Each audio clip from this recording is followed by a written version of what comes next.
Hello, Rebel Tribe. Welcome back to our episode this month of Hometown Heroes. I know I don't have the headphones on. Isn't that amazing? Today's episode is one of those beautiful reminders of why the Hometown Heroes series exists because sometimes plans change and sometimes schedules shift and sometimes the universe sends you the exact right person at the exact right moment. And that's how we came across. Well, that's how I met Queenie. Okay, she disappeared, and today I'm honored to welcome Queenie Be, the heart and force behind Gown-sational. Hi That is a guys. community-powered nonprofit making sure every teen gets to feel confident, celebrated, and seen on one of the most memorable nights of their life. Remember your prom? How many of us, at even now at 68 years old, I still remember prom night? How many of you still remember prom? Gownsational isn't about fashion, okay? It's about dignity and it's about belonging and it's about showing up for young people in a way that says you matter. And Queenie is one of those rare humans who doesn't wait for permission, funding, or perfect conditions to make a difference. She saw a need and she filled it. So this conversation is going to be about service, community, resilience, and what happens when one person decides to turn passion and compassion into action. So grab a cup of coffee, guys, settle in, and let me introduce you to a true hometown hero. Welcome, Queenie, to the Rebel Tribe podcast. Hey there. Hey there. I'm so happy I'm here. I'm excited to talk about Gownsational. It's my passion project. Well, we all have those. So let's talk about yours. How did this start? What led you to start Gownsational? Oh yeah. I ran at the time a single moms Facebook group in Northwest Arkansas called NWA Single Moms Sisterhood. And someone posted on the page, it was just a place for single moms to come together and sort of just commiserate and chat and uplift one another. And someone posted that her daughter is a senior and she wasn't gonna be able to afford to buy her daughter a prom gown because she didn't even know how to pay the electric bill that month.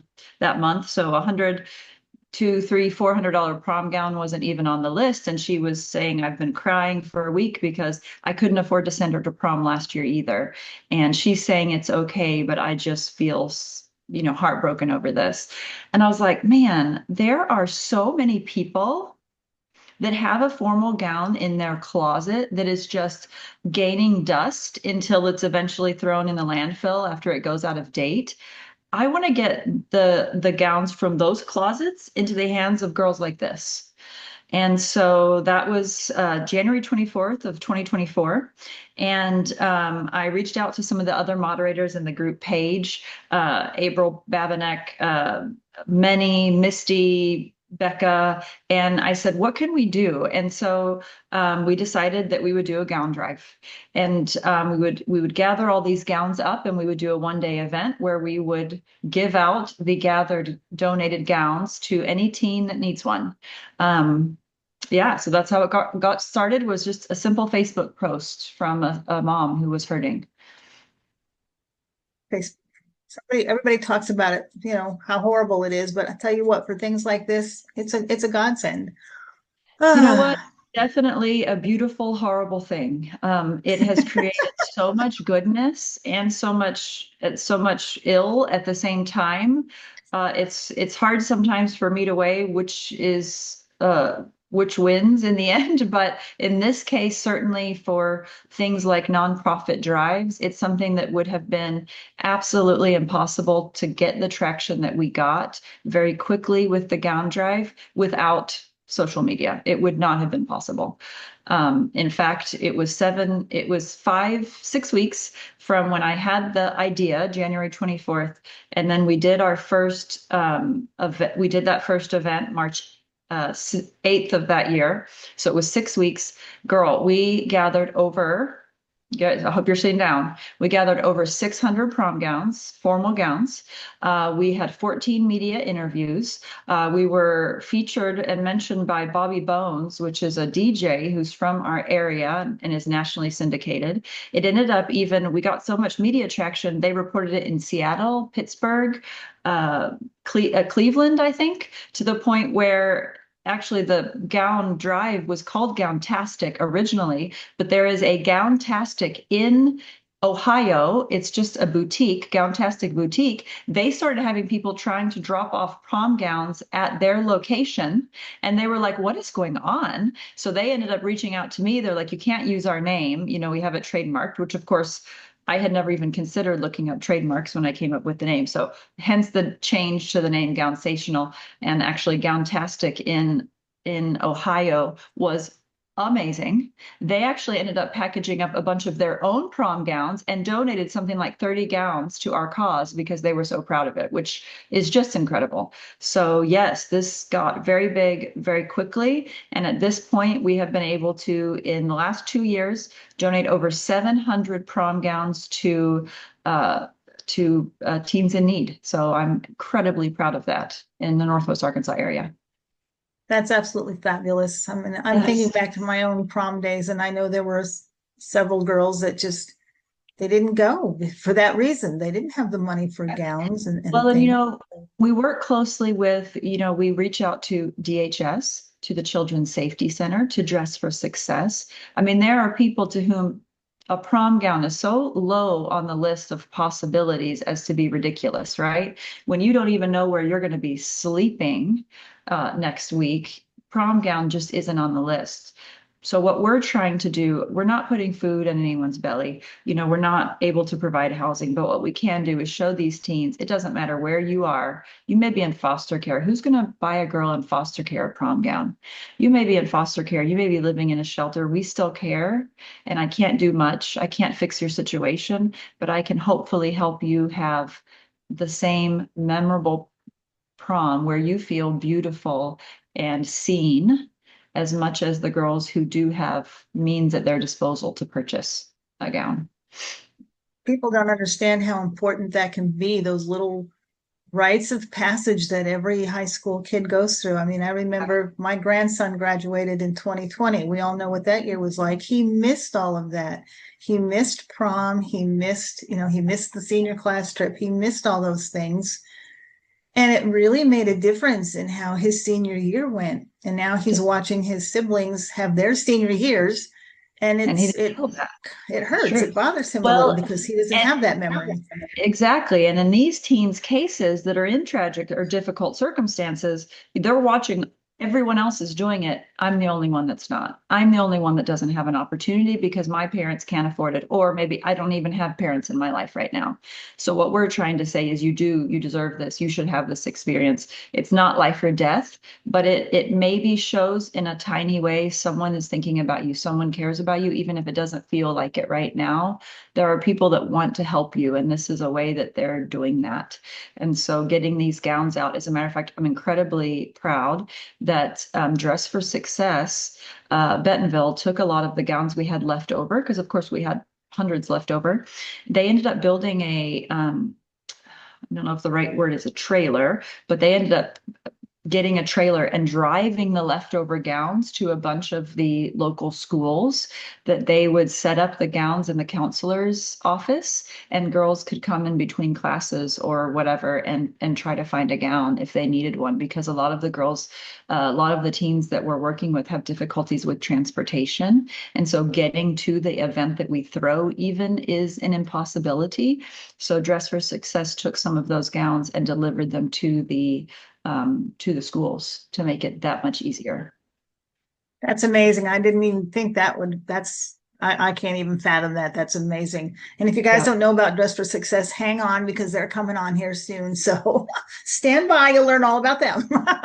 got lots of good things to say. Is it Rachel that you're having on, Yes. or who are you having on? Yeah, yeah. Yes, good people, and proud that we work together for this. So kind of walk us how does this work exactly from the time that you get a gown donated to you actually get it into a girl's hands? How does this all work? So, step one is gathering the gowns. It's just a bunch of single moms, and myself included, that run this. We don't have storage. So, what we do, because we're a zero finances nonprofit, we do not accept or ask for monetary donations. Everything is in kind donated. And so far, we haven't been able to find a storage space donated. So what we do is we work with local small businesses. So for instance, Haley Boutique, this is their third year working with us. It's near the Promenade in Rogers. And I tell the world that Haley Boutique, as well as, a dozen other places, are local drop-off points. We have them scattered throughout Northwest Arkansas so that when an individual says, I have a gown, that's great. So take that gown. Here's a list of places that we have provided with a rack. All you have to do is walk in and hang it up on the rack. It's close, and we have them scattered so it's easy. So then these local businesses accept the actual donations themselves. And then we go through, gather up all those donated gowns. And then the day of the event, which will be March 7th at First National Bank in Fayetteville, sort of next to Target, has generously donated their space that we will go to the event that day. We will set up all of the gowns. We have pop-up changing rooms. We have massive mirrors because every girl wants to twirl in front of a mirror. Doesn't matter how old she is. I still want to do it. So we have massive mirrors when these girls try the gowns on. They can twirl and look. And from the standpoint of a girl who wants to get a gown. So there's a QR code on our flyer, or you can go to our website, gownsational.com, and you sign up, you pre-register to show up and receive a gown.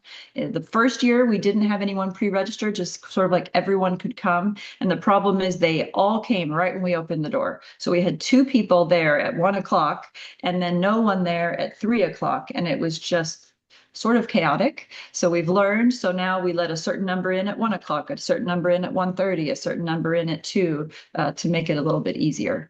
So we have people pre-register through the link on the Gownsational website. We're also on Instagram, TikTok, and Facebook. So I understand that this is all volunteer powered. There's no formal staff. You said it's all donation in kind. There's no actual formal budget. How does There that is work? Isn't it challenging?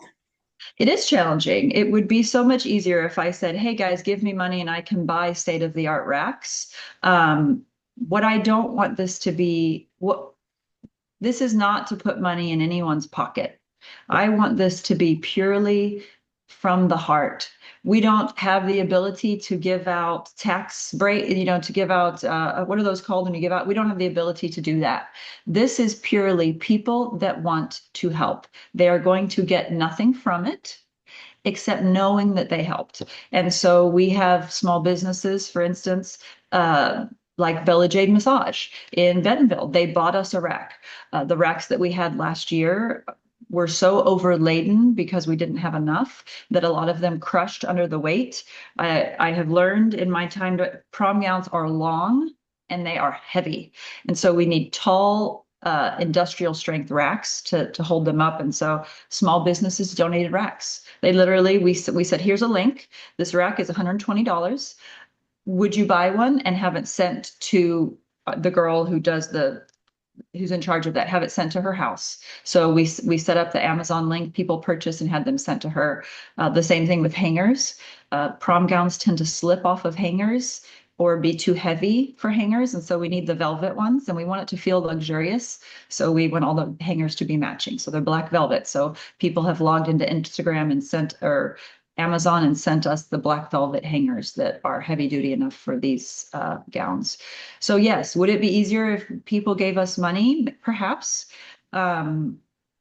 But we've all been aware of nonprofits, and I'm not accusing any particular. We've all been aware of nonprofits where 10 cents of every dollar actually goes to the cause. And we're not going to work like that. Everything that you do directly helps the team. And we can find volunteers to do the rest of it and donors to do the rest of it, the in-kind donations. That's well, yes, it's Northwest Arkansas, which is one of the things I am not from here originally, but I have lived here for like 30 something years now. But one of the things I first noticed when I moved here is how incredibly generous and giving Northwest Arkansas is. It amazes me. How big a role does the whole Northwest Arkansas community play in your success? Oh, massive. I mean, we gathered 600 prom gowns the first year. I mean, that just tells you how many people. Now, some of them were from one of them, we got like 200 prom gowns that first year from a lady that used to run, I think she ran like a secondhand prom gown business, and she had closed up shop and had 200 gowns left over. So she donated those.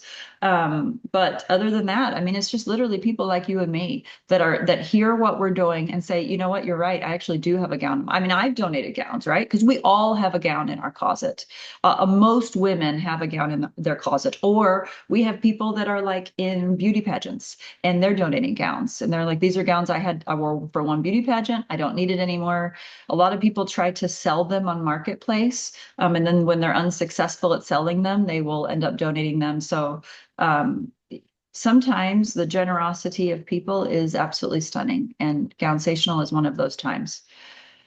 We have some people like Dr. Jennifer Sliger from the Smile Shop in Springdale. She just jumped on this bandwagon. She had, I think, 20 gowns donated within 2 days of the acceptance, because she's contacting all of her friends. So is Tanya at First National Bank, contacting their friends and saying, let's make this big and helpful, helping out tremendously. Well, it's more than just a prom gown. I don't think that people understand. I know people are like, okay, it's a prom gown, big deal. You're not feeding them, you're not housing them, Exactly. but they don't understand. How do you think something as simple as a gown can actually change a teen's confidence or her sense of belonging by being able to go to prom with all her friends? Well, you know what? I did not go to prom. But maybe that's part of why I want to do this, because I did not go to prom, not because of financial circumstances. I was raised in a place where prom was not acceptable, so I did not go. I was homeschooled. But it's funny that you say that, because a lot of the women that help us, that are most determined to help us, are women that couldn't go to prom because of financial constraints. And they know what it felt like to miss it because they couldn't afford to go. And so they reach out and they're like, I want to make sure this doesn't happen to other people. So how can I help? So that tells you, and these are 30, 40, 50, 60-year-old women. It's just such a cultural rite of passage.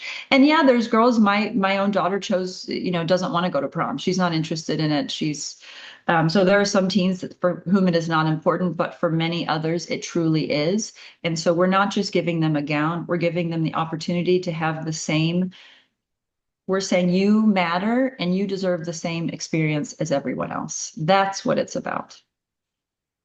Do you have a story, like that story that's going to bring tears to all of our eyes about a teen who maybe received a gown and what that moment meant to them? So, I mean, I'll tell you what, I don't have particular stories. Most of the teens come in, a lot of them don't want their story told. I can tell you that when you have a teen twirling in front of a mirror and her mom is weeping because she could never have afforded this for her daughter, that right there, that moment has happened multiple times at both of our previous events. And all of the volunteers know in that this is why we're doing it, because some of these gowns are stunning. We will be gifted gowns with the price tags still on. And I can see that this was an $800 gown that was donated, and now a teen gets to take this gorgeous thing home and be the belle of the ball. I mean, it's just incredible. But no, we don't follow up with any of the teens themselves. We're very cognizant, in fact, that some teens don't want others to know that they received a gifted gown. And so at the event itself, for instance, we will have uh, we will hand out bracelets, and any girl that is wearing a certain color bracelet, that is an indication that she doesn't want any photos taken, because some girls don't want their friends to know, perhaps, that they needed to receive a donated gown, that they couldn't afford one on their own. And so we're very cognizant of the privacy of a lot of the teens. We want this to be a luxury experience, but we also want it to be, if necessary, something that they can do that others aren't aware of if they would like to maintain their privacy. Sometimes the privacy is maintained for safety reasons as well. So we're very cognizant of that. So how do you handle the logistics? I mean, you said 600 gowns the first year, and I can only imagine it's grown since then.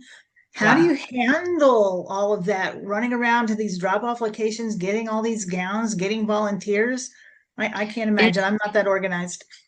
Me neither. Me neither, let me tell you. But my executive director, her name is April. She is that organized. And we are blessed that a lot of people want to help. They want because they feel a passion for this. It's generally women. The men don't feel the connection to this that women do. But yes, it's a lot. I would say the most difficult thing is what you said, which is the driving. Almost everyone that is a volunteer is a single mom. Many of the single moms, myself included, work multiple jobs, and so we're literally doing this in between times. Like we're literally dropping things off Saturday afternoon in between one child's hockey lesson and another child's, basketball game. We're loading I have 3 racks in the back of my car right now that I had dropped off at my house. And so when I finish this interview with you, funny enough, I'm going to be driving to a location in East Fayetteville I have to drop off the rack. I have to unpack it, and it takes about a half an hour to set these racks up because they're big. So I'm going to be doing that in between interviews and meetings today. So yes, it literally is time and work and effort, but we're committed to doing this because we believe in the cause, and we believe in how it's helping the girls, the teens. So I think this is what your third year doing this, 2026, Third third year. year. Yes, ma'am. Anything new or different this year that you're looking forward Not to? much. Not much. We've discussed accepting, oop, I'm hearing an echo. Can you hear that? Okay, now it's gone. So we are we have discussed doing suits or tuxes for boys. The issue with that is almost all boys, when they go to prom, they rent a tuxedo.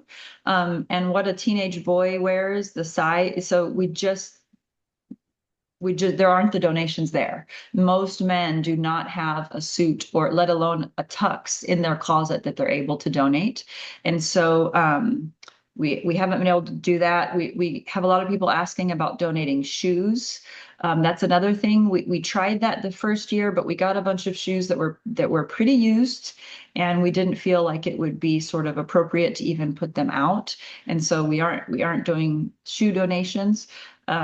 So pretty much the same format. Like we kind of did it. It worked so well the first year. We're here on year 3 and hoping it will bless just as many as it did before. Plans for the future, like maybe growing into other regions? I know you said Dress for Success drives them around. Any plans for Yeah, actually trying to do events gosh. in other regions I or? would love to. I've been asked, could you do this in Joplin? Could you do this in Fort Smith? It's hard. Again, it is myself, April, many, all of us that are doing, we work multiple jobs. And so the idea of that, we've even been asked, well, you just do a 1-day event this year, it's in Fayetteville. Well, could you do it a second date and do it in Bentonville or do it in Rogers? Right now, because we are zero finances to transport the gowns once, which Winter Moving and Storage is incredibly generous, donating their box trucks and their physical labor, because a rack with 100 prom gowns on it is hundreds of pounds. And so they have donated and are donating the manpower and the box truck to move the gowns for us. But to try to get the donations of everything multiple days in a row and the venues to be donated, it's so much organization that right now we just don't have the capacity. And I hope that that will change. The last 2 years, we've hoped that, but it's the same moms all still working multiple jobs. And so for now, Gownsational is one event on 1 day in Northwest Arkansas. But hopefully we will find a way to grow. And maybe we will have to end up doing what I wanted to avoid, which is accepting financial donations so that we can grow or hire people to do these things. But for now, we're just in-kind donation, which does limit us a bit, I'm afraid. So I don't know, Northwest Arkansas is it's, I mean, it's not that big. It's one big area now. I don't even think about Yeah. Rogers Bentonville. We just go where we have to. But Fort Smith, I get it. Joplin, I get it. If someone wanted to start a similar initiative, like in Fort Smith or Joplin, what would you tell them? I would tell them the big thing is you've got to get the hardest thing for us is actually getting the word out, not to the donors. The hardest thing for us is getting the word out to the teens themselves. So trying to get the view, essentially what you have to do is get them to see it on Instagram, right? And so you've got to get the teens to know that this is even happening. And so what we did is we contacted we called in all of our favors with local teachers, with DHS, like I said, with shelters, et cetera, to try to get the info out to as many as possible so that they could help us spread the flyer. And so the biggest thing I would say is get every friend you've got, call in every favor and get them to share the flyer so that people know about the event so that the teens will come and get the gowns. That's the hard part is getting the info to them. I would imagine there's probably a lot of word of mouth too among the girls, especially, I would think. Well, again, you have to consider that some girls don't want to tell their friends that they're getting a free gown. So it's a little bit different. You know, some girls wouldn't want their friends to know if they are getting food from a, food from a food bank or whatever. And so it's a little bit more difficult. So like one of the things that a certain counselor did is she put the flyer up in the bathroom so that when a girl is in the bathroom stall, she can scan the QR code and no one's going to see her scanning it. So that we want to be very cognizant of girls who are, again, they want it to be a private thing that they're getting a donated gown. We want to be very cognizant of that. And so that's part of the hard thing is that girls aren't going to necessarily share it with their friends if they don't want their friends to know that they're using the service. Yeah, that makes sense. I don't have teens anymore, so I forget sometimes how they think. Mine are pushing 50, so Well, think if all of your friends go to Violet's, which is the biggest prom gown place in Northwest Arkansas, all your friends go to Violet's, they spend $500 on a gown. They're posting all over social media, with the background and all of these things. But your mom, your dad was just laid off. You can't afford to do that, right? And you want to fit in, right? And so, yeah, it's difficult. So we just try to be very cognizant and understanding of that. now you do a lot of other community work beyond Gownsational. So let's talk Yeah, about Queenie for a little bit, if you don't mind. I know you do absolutely. Queenie Connects. That's how I first saw you, and I wondered what that was, and I looked and it's like, okay, not Feels for great. me. Okay, not for me. But then you launched Hive Networking, which definitely is for me. Yes. How do all of these efforts connect? I feel like they're all related somehow. Gownsational, Queenie Connects, Hive Networking. I just feel like they're all kind of connected. How does that all work? Well, I have people ask me that a lot. They're said, but Gownsational, what does that have to do with networking? What does that have to do with singles? And I say absolutely nothing. Actually, so, I explain to people that it's sort of like Queenie Bee is the trunk of a tree. And that trunk has many branches. And so Gownsational is one branch of my tree. It is strictly for teens in need of a formal gown. Queenie Connects is another branch of my tree that is building community for those that are single. Um, and then a third branch of my tree, the newest and the one that currently is getting the most traction or the most views, the most buzz would be Hive Networking, which is a networking group. But I tell people you don't have to wear a prom gown to go to my networking events. You don't have to be single to get a prom gown, and you don't have to be a networker to be single. So they don't actually have anything to do with one another, except that they are all born of my creativity, founded and run by me, and are for the purposes of helping build community and help people feel a sense of belonging and support from others in their area. It's my way of connecting people, whether it's putting prom gowns on girls so that they feel like they get the same experience as other teens, whether it's connecting single parents that find themselves divorced and in need of a new community that understands their new position and phase in life, or whether it's connecting small business owners who understand the grind and the isolation that goes with being an entrepreneur. Let's be honest. It can be a very lonely thing, and I'm connecting those people. So they aren't associated with one another, except that they are all run by and founded by me, I guess. And they're all for the purpose of building connections, building community. I think that that is the connection, because that's what they're all there for. They all in some way bring people Together. together. So Mhm. I Mhm. love it. And I there's love more. Hive networking, by the way. Thank If you're you. listening, you're in Northwest Arkansas and you have not yet been to a Hive networking event, please go, because you all know, if you're my audience, you all know how I feel about the traditional networking events. Okay. Hive is different. You need to go. That is very much what I'm trying to do. My networking groups, I tell everyone when you walk in the door, I want you to walk in the door with the assumption that everyone who came today came here to meet you. You're not coming here to meet friends. You're not coming here to chat with the same people that you already know. You are literally coming, and I will have ambassadors there. Their entire purpose is to help introduce you to new people you've never met before. Because maybe, Melody, you're getting introduced to someone that you think I have nothing in common with this guy. We're not in the same field. I don't need his services. He doesn't need mine. But here's the thing. He's a really cool dude. You chat with him, you're like, hey, I like him. He's a nice family man. He's a great guy. And so then, a week later, someone says, like, I'm looking for a guy that does XYZ. And you're like, oh, do you know what? I actually just met one last week. I've got his business card. Let me give you his name. That's what networking is. It's not about walking in and selling your product. It's about walking in and saying, I'm going to grow my circle and I'm going to meet new people, not the same people. I'm going to meet new people and I'm going to form those connections and I'm going to let them see, look, I'm a nurse practitioner. It's another branch of my tree. I have a master's degree in nursing. There are 1,000 nurse injectors.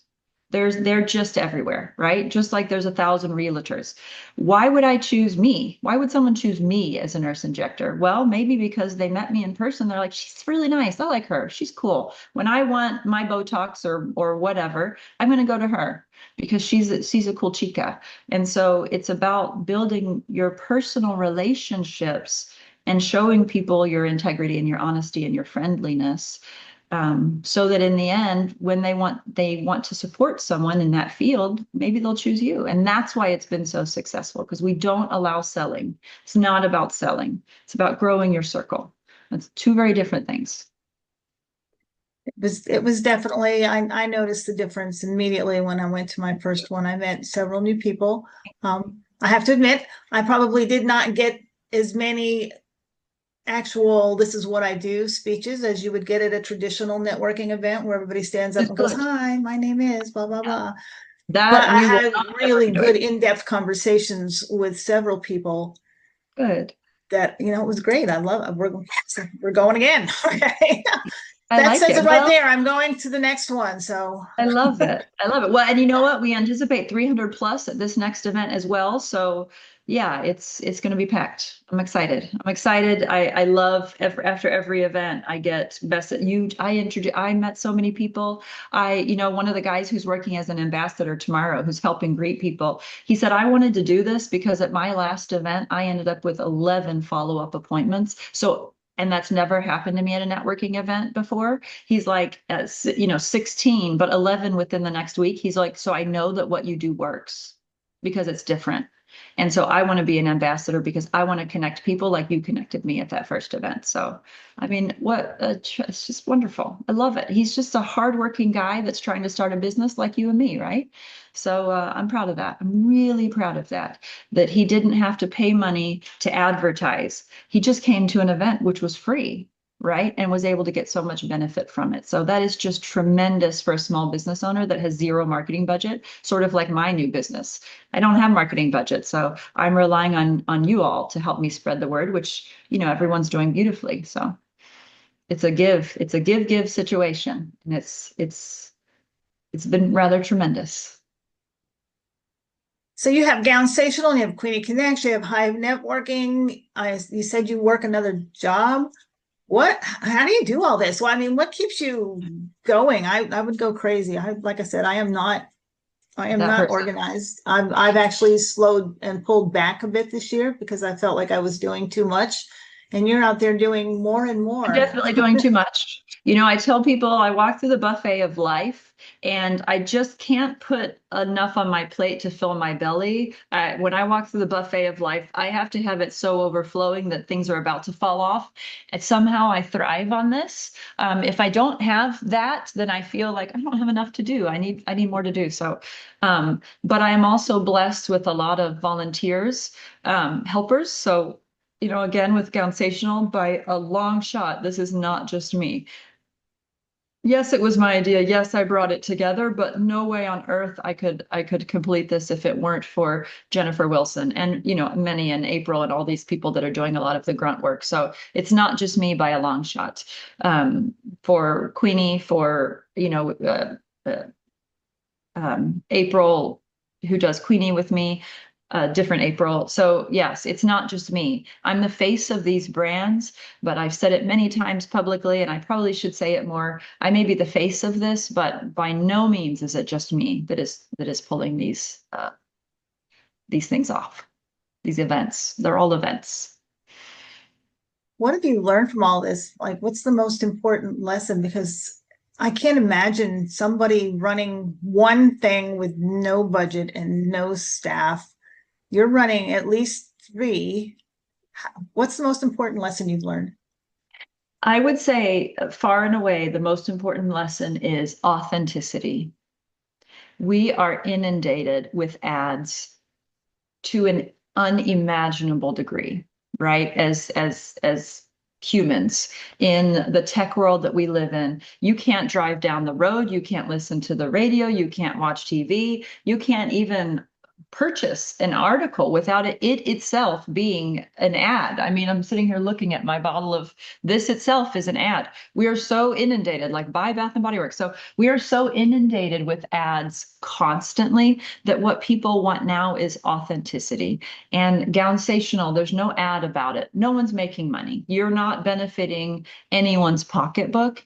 And so people want opportunities to connect in a way that isn't an ad, that is just genuine people coming together to fellowship with one another. People are searching for that, particularly post-COVID, which you referenced earlier, was such a lonely time. And a lot of us are still haven't gotten back to the level of socialization that we were before COVID, and people are hungry for it. As a matter of fact, in the group page, in the Hive networking page, someone posted, she says, I'm new to the area, I'm lonely, I don't know anyone. I would like to set up a game night. What do you think? Girl, she was inundated. It got like 20, 30, I 40,000 saw views. that. She's inundated with people who want to do a game night. So now she's come to me and she said, I was kind of thinking 5 or 6 people would want to do a game night. She's like, I have hundreds of people messaging me. I don't know what to do, which is a testament to Hive networking, the group, right? Because we get a lot of engagement on that page. And so the posts tend to do very well. But I told her, I said, well, I can help you. I can't throw the event, but I'll tell you, kind of how to make this happen. I said I would be very conscientious when you choose the location for the event to choose somewhere large, because I think you're going to have a lot of people that come out. And again, it's just a testament to people want connection. They want to do this. They want to be together. They want to meet their neighbors. And so often nowadays people don't. I saw that post. I was one of those people. I was Yeah. one of those people. Yeah, I love board games. My husband does not. And Yeah, and she I says, live she out in goes, the I middle of don't know how nowhere. to, she's like, I don't have enough board games to bring everyone. I don't have a location. People are in Fayetteville and Bentonville. And she's like, I've never done anything like this before. And I can't sympathize with that feeling, because when I had the idea for the Gownsational prom gown drive, the first one, that was the first time I had ever done an event. And I just sort of had this idea and I made a post about it. And next thing I know, within 2 days, I'm on the news. Like it just happened so fast. Um, and that's sort of what she's going through right now. And so she and I are chatting, and I'm like, girl, I can help support you. I can give you words of advice, at least to guide you, because who knows, maybe she's going to be the next one that starts a Northwest Arkansas Board Game Connects Facebook group and is running a group. Who knows? Who knows? Maybe that's your legacy. Yeah, maybe so. Well, you know what? In the end, I hope it is. All jokes aside, when I'm laying on my bed, I'm just not really driven by finances. I never have been. Um, in the end, when I'm lying on that bed and they're saying to me, what do you hope? When you look back at your life, I hope I made a difference. I hope I helped some people, and I hope I left it better than I found it. That is how I raise my kids. Look, you don't have to be rich, you don't have to be beautiful, you don't have to be famous, you don't have to be powerful, but man, just leave it better than you found it. And that is how I look at our path in this life. And I think that's how we should all try to be, is just leave it a little bit better. That's my goal. So yes, maybe one day someone will look back at me and say, because of her, I learned this or I was able to accomplish that. So that is, yeah, that's my dearest wish. Enabled me to be able to go have my Scrabble addiction fed. We're good. There you go. There you go. You were talking about the prom gowns, so I have a question because I've been thinking about it. That $800 prom gown, that sounds amazing. What is the most memorable prom dress you've seen donated? Just out of Oh curiosity. gosh. We had this one last year. It was sort of an aqua, maybe turquoise, and it was head to toe sparkles. And it had sleeves on it, which many of them are sleeveless, but this one had sleeves. It had this really long train, and it was one of our plus size gowns, which we're always in need of plus size gowns. It was one of our plus size gowns, and the fabric was just absolutely stunning. Of course, it went right away. Someone walked in the door and it just stood out and someone got it right away. But yes, it was this turquoise sort of teal one with a train that was just covered in so many sparkles you couldn't ignore it. It was so stunning, like a something you'd see in a movie. And if But I can't someone, even remember. oh, go ahead. I don't remember whether it had a tag or what it cost or what the brand was. But yeah, it was stunning. So if someone needs a gown, they need a Yes. gown for prom, or they have a gown to donate, or they want to volunteer, moving racks, hanging, whatever that you need, how do they connect with you? So yes, gownsational.com. You could look us up on TikTok and Instagram under Gownsational. You can look us up on Facebook, Gownsational. If you want to get a gown, if you're a teen that is in need of a gown or a parent with a teen, go to the Facebook. I'm sorry, go to the website, gownsational.com. You can scan a QR code or you can fill out a form on the website. If you want to donate a gown, watch our socials and our website. We're posting the places where you can donate. So all of the small businesses that we're working with, and for instance, Urban Style Salon in East Fayetteville, I'm dropping off their rack today. So we'll make an announcement. They're ready to accept donations. So yeah, watch our socials for that. And I will post the links to all of those. And maybe if you send me the QR code, I can post that too. Yeah, yeah. Well, if you go to our Facebook page, Gownsational, that's got our flyer. If you can post that Okay. flyer, that would be perfect. You should just be able to download, click and right click and save it and get it that way. Super simple. Okay. So I will post all of that in the show notes. Nice. And Nice. and Yeah. this And help us spread the word on Facebook. I know you have a decent following, or even on the Hive networking page. We're trying to get a lot of attention because I should have mentioned this earlier. At my Hive networking event tomorrow, we will be accepting prom gowns. So we will have a rack at the event that anyone who comes to my networking event can bring a gown. this is why I love this series. Hometown heroes that they don't always wear capes. I know we all think of the superheroes and the capes. They don't always wear capes. Sometimes they show up with racks of prom gowns. Exactly. Something And so simple can change a life. so huge gratitude to Queenie Bee for reminding us that impact doesn't require perfection. It just requires you to show up, have a little compassion, and have a little courage. Say yes when you see a need. So if today's conversation moved you, please, I encourage you to learn more about Gownsational, share this episode, or simply look around your own community and ask, where can I show up? Because one Yes. person chooses to care, confidence is restored, dignity is protected, ripples of change begin. So thank you all for being part of the Rebel Tribe. This is where ordinary people do extraordinary things right where they are. So until next time.